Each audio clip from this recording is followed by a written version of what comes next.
Hi, welcome to Lights Camera Author. I have a real good friend on the show with me today. His name is Danforth Prince, and he and Dorwin Porter, I'm sorry about that, forgive me. They have a reissue. It's a updated edition of it, and it's called Marilyn, Don't Even Dream About Tomorrow. And Sex, Lies, Her Murder, and the Great Cover-Up. Danforth, welcome again to Lights Camera Author. I'm very happy to be on your show, Jim. Thank you for having me. No problem.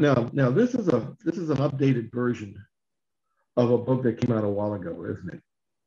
Well, it was first published in 2012, and we re-released it, changed a few of the words, changed some of the photos around in 2020.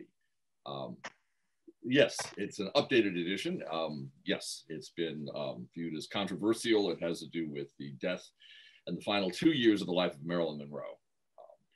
The last 2 years of her life. I mean, you start with the movie The Misfits, which was her last movie, Clark Gable's last movie. Yes. Yeah, I mean, anybody who hasn't seen this, you should really see it, because not only does she give a great performance, and Clark Gable gives a performance that I didn't think he was capable of. Especially during this, there is a scene where he's drunk and he thinks he's looking for his kids. But there is a scene where they're roping horses, and she gives a performance which I thought was really fantastic, where she screams at them like, "Why are you doing this?" Whatever, you know. Is that what? Why start with that movie? The author was obsessed. Darwin Porter was the main author. Most of the work derives from Darwin Porter. I was an enabler to help him get it on paper. Darwin had been a journalist since college. Darwin had, like many Americans of that era, the late 50s, the mid 60s, when he was in his 20s, of course, obsessed with Marilyn Monroe as a symbol of the age of Sputnik, as a symbol of the American empire, America's go-go, high-octane, three-martini lunch period. Everybody was fascinated for various reasons by Marilyn Monroe. Her link of politics to showbiz, a symbol of awakening sexuality in a repressed 1950s and 60s. A lot of people were utterly fascinated. You could go to a cocktail party, an arts-related cocktail party in Manhattan or Washington, and everybody would have a story about Marilyn. Darwin Porter consistently collected them, cultivated experts.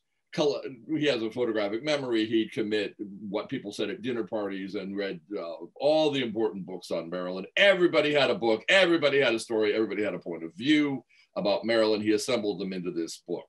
You ask why he opted artistically to begin the book in 1960.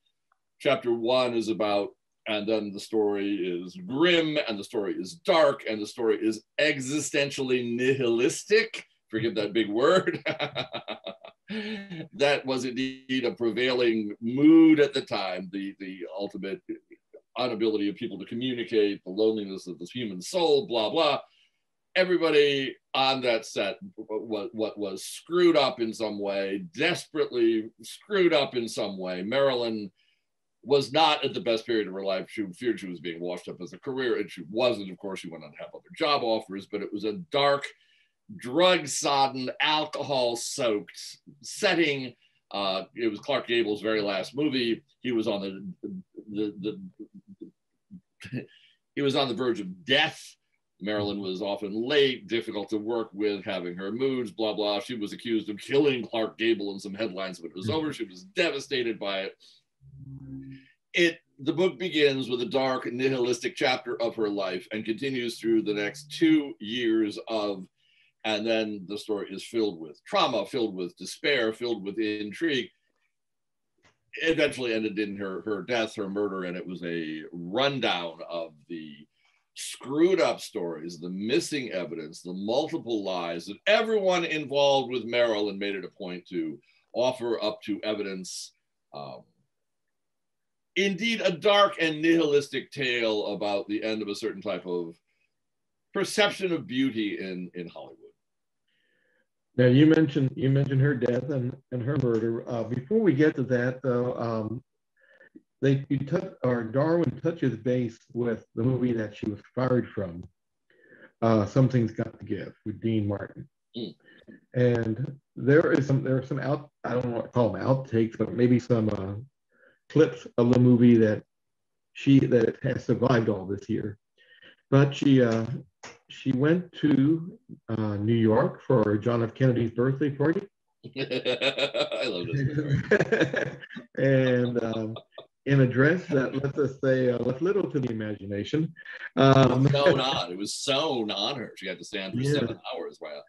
Seems just sewed on her body. But they got her fired from that movie, didn't it? I mean, that's what the old story is that she called in sick, and all of a sudden she's in New York with the birthday party.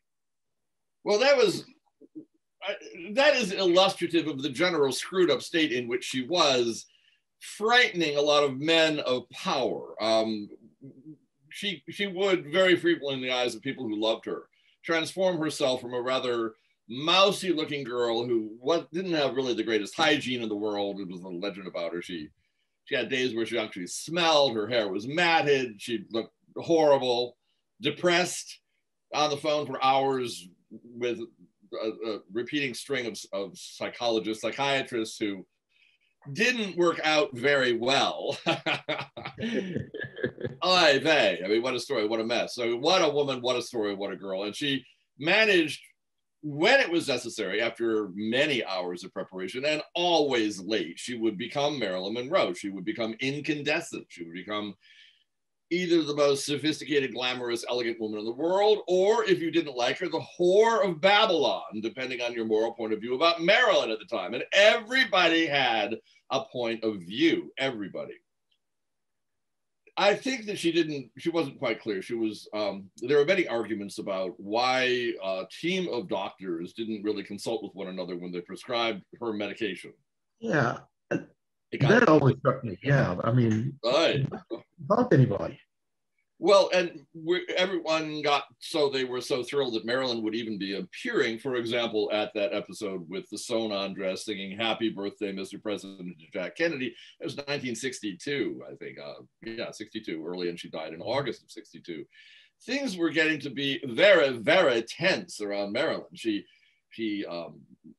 deeply involved. There was a dinner party at Chasen's restaurant in Los Angeles, and at that table were Peter Lawford and Sammy Davis Jr. And Marilyn, and they got rammingly drunk and had a fight in front of the clientele at Chasen's, an upscale restaurant for the movie industry at Chasen's restaurant, and Marilyn began screaming that soon I will be the new Mrs. Jack Kennedy, and they will pay attention to me then. Now, Hollywood is a gossipy town. A lot of people noticed.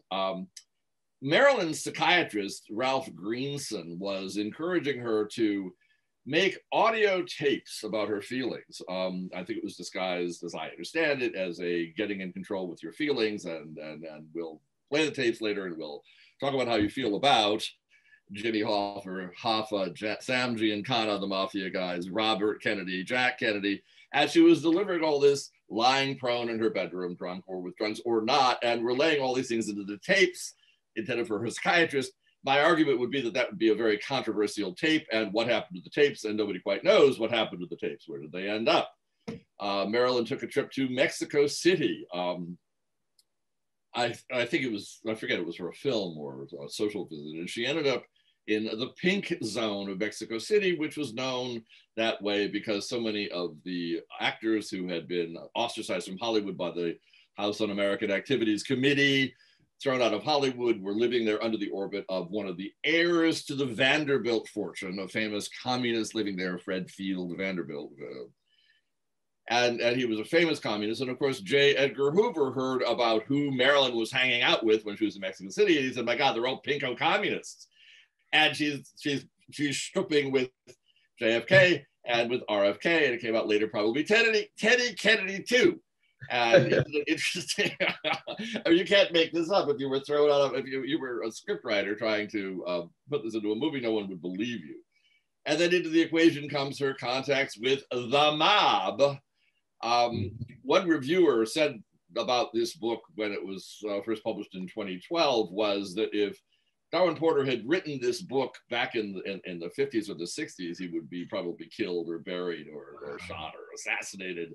And it is only the passage of time which has softened.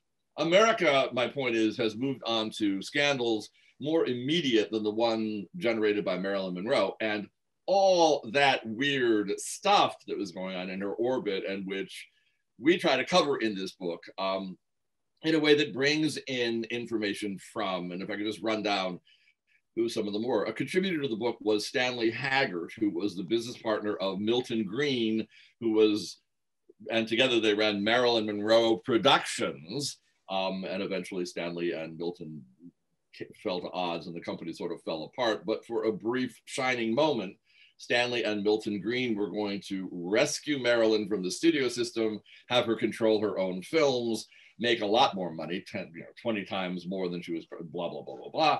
It fell apart, but for a brief period, a lot of great information was being funneled to the author of this book, Darwin Porter, because of his association with Stanley Haggart, who was one of the partners of Marilyn Monroe Enterprises. Another source also was Stanley Haggart, who was a very, very close friend of Arthur Miller, the great playwright that Marilyn married in a fit of folly. Who knows? She wanted to be taken seriously as an actress. She married Arthur Miller. There were lots of stories about Marilyn's artistic ambitions. Arthur Miller wrote the screenplay for The Misfits. And there is Marilyn out in the middle of the heat of the Nevada desert doing a nihilistic, grim film about shooting horses and emotional despair and the anguish of life, and Arthur Miller divorcing her and fighting with her. And Susan Strasberg was one of Darwin's close friends, and she was the daughter of the Strasberg family, and Paula Strasberg was screwing up the direction of the film, and everybody was at odds with everybody. Marilyn, an incandescent goddess as she was, and probably spectacularly seductive. Any of us would have flipped to have. You had a dialogue with Marilyn and remembered it 50 years later, and you talked about it the rest of your life, and a lot of people did, and Darwin Porter collected all these anecdotes and put it into a coherent book. And he read everything possible on the subject. It took 25 years. This was a hot subject back in the 60s. This was everybody was still passionate about it. Less so now. And at Blood Moon Productions, we really believe that it takes about 40 to 50 years for a controversial subject to be boiled down to even a format which you can really even understand. This is one of those. It took 40 years, and everybody had a story. If I might say, it was complicated by the fact that at the end of her life, especially associated with her life and also with her death, her murder, everybody changed the story 2, 3, or 4 times. Eunice Murray, her story changed. Where was Marilyn? I wrote her. They washed the bed sheets. They destroyed the evidence. Her body parts disappeared in the morgue.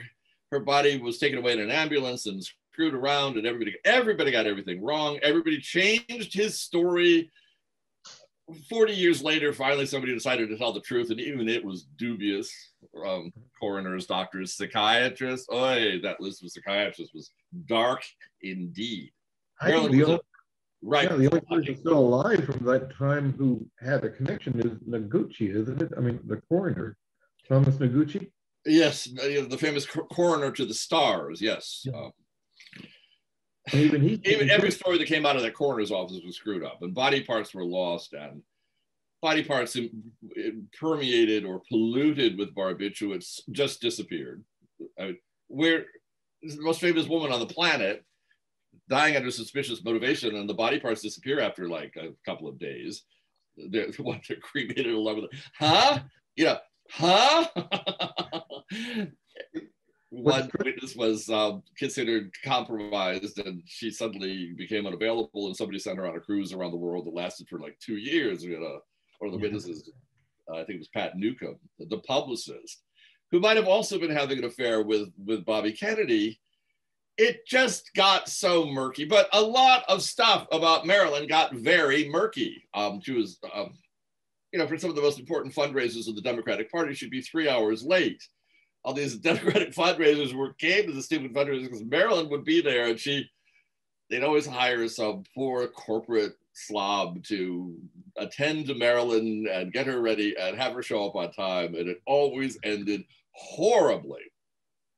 Marilyn herself emerged as a rather unreliable witness to many of the factors that got very, very complicated later. May 4th, August 4th, 1962. Right. You mentioned, which I can never understand. It's like, there is the woman lying dead in her bed, and they're doing the laundry. And they moved her from where they found her to, I mean, forget my language here, but I think Arthur Jacobs was, I think his name, was a studio publicist and a producer and sort of a big deal in Hollywood at the time. And he said he was famous for solving Hollywood scandals, and all of a sudden somebody finds Marilyn and she's dead and nobody knows what to do. And he says, we don't want the death of our most profitable movie star. We don't want her body found in a pile of shit. But so for whatever reason, Eunice Murray decided to wash all the sheets, and they moved her body from here to there, from the guest cottage to her bedroom, and police came, and their reports were destroyed, and everything got, not just sort of because one person was careless, but it was a spectacular orgy of everyone involved in the process. Except for, I think, one nice, honest cop and one nice, honest ambulance drivers who took lie detector tests, and their testimonies were later completely, suppressed and buried. And a lot of anguish was being spilled in the boardrooms of everyone from the mob to the Attorney General's office to the CIA to Nellie Hoover, J. Edgar Hoover at the FBI, about what to do with Marilyn. A beautiful incandescent child that no one quite knew what to do with. And she herself would be mousy and passive one day and a roaring lioness the next, threatening everyone involved. I'm going to give a press conference. I'm going to tell everything. Oh, well, there's that too. I mean, JFK and members of the mob were sleeping with the same women. That's not a good idea. It's really not a good idea. Politically, they tell stories. What could go wrong? What could go wrong? And then they share personal details about things like sexual performance to your enemy. And then suddenly you get the Cuba mess, and it gets very warlike. And little blonde Marilyn, our incandescent movie star seductress genius, brilliant at becoming Marilyn. In honor of this show, I said, oh my God, I've got to give a show with Jim Juneau tonight, and I've got to become Marilyn. What do I do? I pull myself together, and I say, oh, I've got to do this. I've got to be Marilyn. You've done great. I mean, the show is like camera author, as if you didn't know it, but the book is Marilyn. Don't Even Dream About Tomorrow. I love the cover. I mean, the pictures are incredible in it. They are. And Danforth. It was incredible. I mean, maybe I don't want to repeat myself, but everybody had a point of view about Marilyn would transform herself into that goddess in after 7 hours of preparation, which involved wax and ice and hairstylists and expense beyond belief, and Marilyn being sewn into dresses, and she would emerge from her cocoon and become Marilyn. And it was fabulous, and she was fun, and she was lovely. There was other complications in her life too, which might have contributed to a woman who a few of her psychiatrists really said that she was a very troubled girl. Yeah. I mean, off the charts. I mean, the fact that she was even able to function, both as the emotional mess that she had become, the tragedies of her childhood, the abuse of her previous love affairs, the lack of love from her own mother, who was institutionalized also. It's very dark. It's very existentially nihilistic. Her life is really a sad reflection of the underbelly of the American 50s and showbiz and links to politics and our goddess worship. But again, the book derived from a genius, Darwin Porter, who interviewed everyone possible. He had inner sources through Stanley Haggart. Stanley Haggart's life and link to Marilyn Monroe Productions. Stanley Haggart was the best friend of Arthur Miller. Arthur Miller told him dozens of stories about all the stuff associated with her ambitions. Darwin has talked to people in London about how she was on the set of the Laurence Olivier movie, Oy Vey, stories, stories, stories. And he distilled it down to a pithy mixture of the politics and the suspicions and the suppressed evidence associated with everyone, plus the gossip of what people were saying about Marilyn at the time, and the Jack affair, and the Jimmy Hoffa link, and the Sam Giancana link, and the Johnny Roselli link, and the Frank Sinatra link. Let's be clear on Frank. Don't estimate Frank Sinatra. That is very, very fascinating and very dark. And I don't want to repeat myself, but if you talk to people who were in their 20s and 30s, their creative peak boom years during the heyday of Marilyn Monroe, this was hot stuff. This was as obsessive as the politics of Donald Trump is today. Wow. People just could not get enough. Everybody had a Marilyn story, and everyone marveled, and the stories were distorted, and after her death, changed with almost a giddy sense of nonchalance. It's astonishing. That housekeeper maid of her, Eunice Murray, who might have been a plant from her psychiatrist, Ralph Greenson. I think Ralph Greenson was said to have bought Eunice's house and then helping her out of a financial jam, and then installing her as a spy in the house of love, if you like, a spy in the house of love. It's tragic. It was sad. It really is sad. And it's more about America than it is about American and its ethos at the time. So, Danforth, I appreciate you being here. Oh, I appreciate it. How nice.